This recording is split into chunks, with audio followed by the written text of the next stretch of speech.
Captain Brad J. Loudon.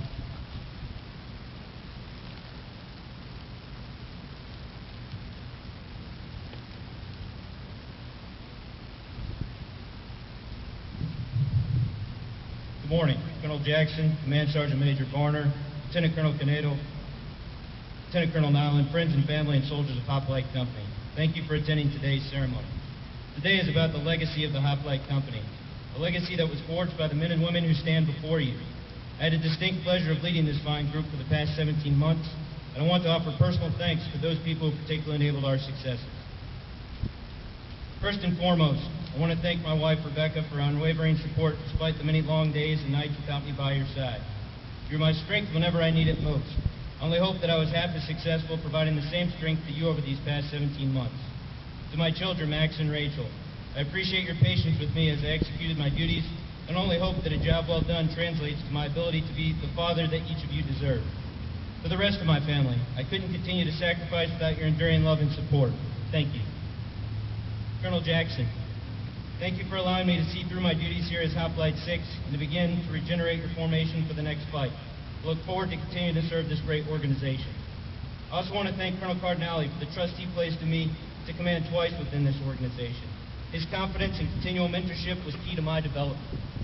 I'd like to thank Lieutenant Colonel Nyland and Major Meredith for their support and patience with my never-ending list of questions and requests. Despite my curious George tendencies, your continual mentorship has made me a more competent and competent leader and soldier. Thank you. To Miss Julie, Miss Amber, Miss Connie, Miss Carmen, Miss Flora, our entire Hoplite FRG team and all Hoplite families, you are the most crucial element in building a strong foundation for our company. The Army lifestyle can sometimes be harsh and unforgiving. However, it is the selfless giving of volunteerism that brings our ranks close together. In my tenure here, I've seen a few brave souls step up to the plate to build momentum for the Hoplite FRG. I encourage more to step forward because each family has a vested interest in being involved in their soldier's profession. Reach out to each other and build strong bonds now, as Hoplite soldiers and families must be ready wholeheartedly to face whatever the next mission may be. Thank you for the support to our soldiers and your continuing efforts to build a resilient and well-informed Hoplite family. First Sergeant, our soldiers look great today, and I attribute that directly to your tireless effort. Since arriving, you have been a loyal and steadfast battle buddy to Lieutenant Pope and I both. I personally appreciate the time and effort you have dedicated thus far to making Hoplite Company a great organization and caring for our soldiers. Thank you. To First Sergeant Garrett, he served the Hoplite organization well and endured a very tough experience, continuing to serve our company's home detachment while many of our soldiers were forward deployed. Although he was not present in Afghanistan, his efforts and First Lieutenant Pope's efforts clearly supported each of us and our families while expertly tending to the home detachment formation. To Sergeant First Class Ross, my battle buddy and our First Sergeant for the duration of our overseas tour.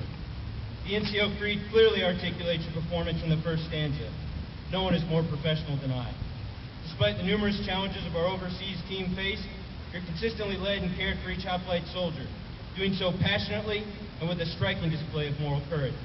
I couldn't have succeeded without your unwavering support, and I consider any future formation you stand in front of to be extremely lucky.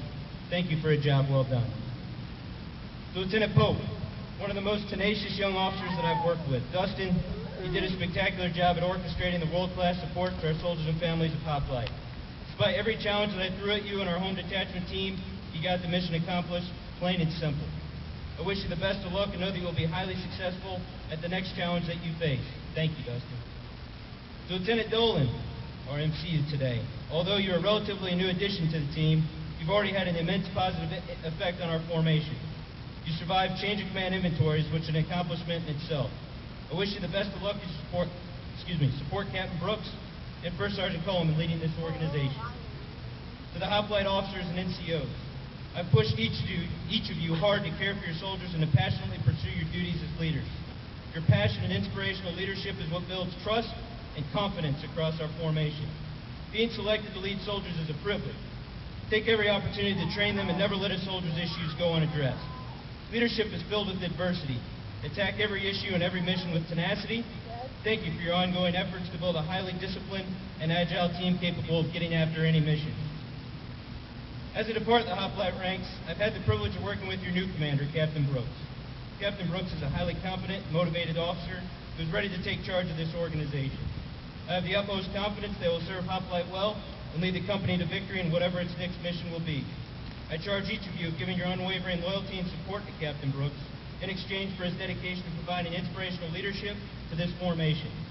Good luck, Marcus, and take great pride in knowing you're serving in an excellent organization. Finally, to the soldiers of Hoplite, I want to thank each of you for your contributions to the successes of our organization. You have humbled me daily with your efforts to develop as a team and as individuals.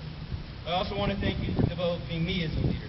I firmly believe that good leaders who truly care will seek the input and buy-in of their subordinates.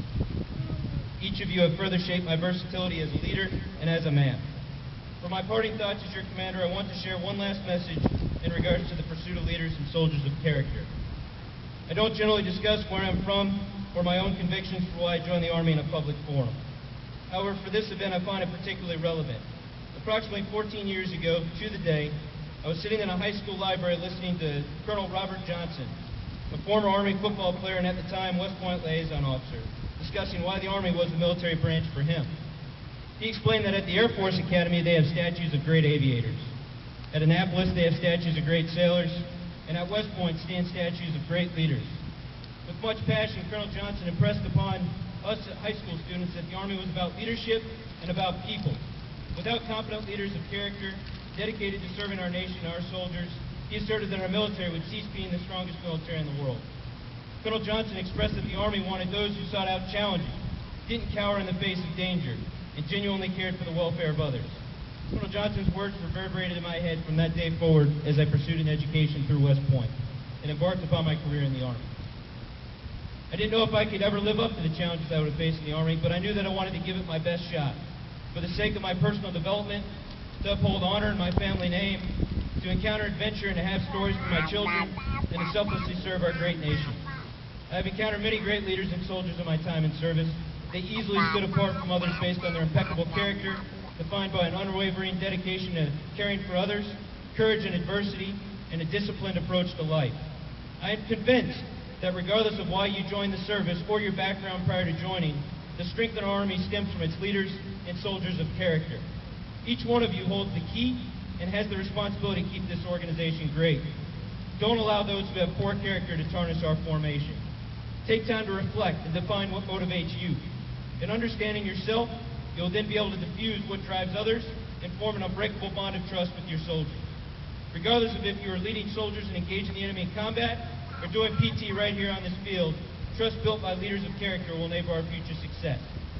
In closing, I'll quote one of our great military leaders, General Douglas MacArthur, in his last address to the West Point Corps of Cadets in 1962, which speaks to our Army's pursuit of leaders of character. Duty, honor, country. Those three hallowed words reverently dictate what you ought to be, what you can be, what you will be. They are your rallying points to build courage when courage seems to fail, to regain faith when there seems to be little cause for faith, to recreate hope when hope becomes forlorn. Hoplites, lead with excellent moral character, and our formation will continue to exude strength in its most precious resource, our soldiers, and always accomplish the mission. In that vein, I leave you in the very capable hands of Captain Brooks. Best of luck to each of you, and Godspeed. Rock of the Marne, send me, Hoplite. This is Hoplite 6 signing off today.